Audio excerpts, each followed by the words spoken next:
ایک کہانی جو محض ایک کہانی نہیں بلکہ دل دہلا دینے والی حقیقت ہے۔ نجیب نام کا ایک نوجوان کیرالہ کے سرسبز و شاداب علاقے سے بہتر مستقبل کی امید میں خلیجی ملک جاتا ہے۔ اس کی آنکھوں میں بیوی اور آنے والے بچے کے لیے خواب سجے ہیں، مگر ایئرپورٹ پر ہی اس کے ساتھ دھوکا ہو جاتا ہے اور وہ ایک ایسے عرب کے ہتھے چڑھ جاتا ہے جو اسے ایک دور دراز صحرا میں لے جا کر بکریوں اور اونٹوں کی دیکھ بھال کے لیے مجبور کر دیتا ہے۔ نجیب کی زندگی اچانک ایک تاریک خواب میں بدل جاتی ہے۔ وہ اپنے مالک کے ظلم کھانے کی کمی اور بے پناہ تنہائی کا شکار ہوتا ہے۔ اس کا واحد سہارا اس کی بکریاں اور اونٹ بن جاتے ہیں۔ صحرا کی تپتی دھوپ میں وہ دن رات ان جانوروں کے ساتھ گزارتا ہے۔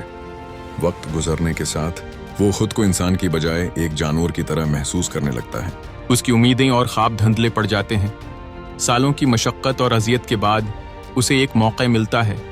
ایک اور کارکن، حکیم اور ایک صومالی چرواہے ابراہیم کے ساتھ مل کر وہ صحرا سے فرار ہونے کی منصوبہ بندی کرتا ہے۔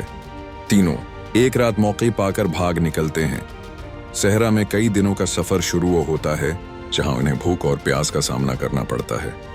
بدقسمتی سے حکیم پیاس اور تھکن کی وجہ سے راستے میں ہی دم توڑ دیتا ہے۔ ابراہیم بھی ایک نخلستان میں آرام کے بعد غائب ہو جاتا ہے اور نجیب ایک بار پھر تنہا رہ جاتا ہے۔ ایسی حالت میں نجیب کی تمام امیدیں دم توڑ دیتی ہیں۔ وہ موت کے قریب پہنچ جاتا ہے مگر قسمت اس کا ساتھ دیتی ہے۔ ایک عرب شخص اسے بے ہوشی کی حالت میں دیکھ کر ہسپتال پہنچاتا ہے جہاں ایک ملیالی ریسٹورنٹ کا مالک اس کی دیکھ بھال کرتا ہے۔ صحت یاب ہونے کے بعد نجیب کو واپس اپنے وطن بھیجا جاتا ہے۔ ایئرپورٹ پر ہوائی جہاز کی سیڑھیاں چڑھتے ہوئے اس کی آنکھوں میں خوشی اور غم کے ملے جلے آنسو ہوتے ہیں۔ وہ سوچتا ہے کہ جب کوئی پردیس سے لوٹتا ہے تو اپنے گھر والوں کے لیے تحفے لاتا ہے، لیکن اس کے پاس دینے کے لیے صرف اپنی گزری ہوئی زندگی ہے۔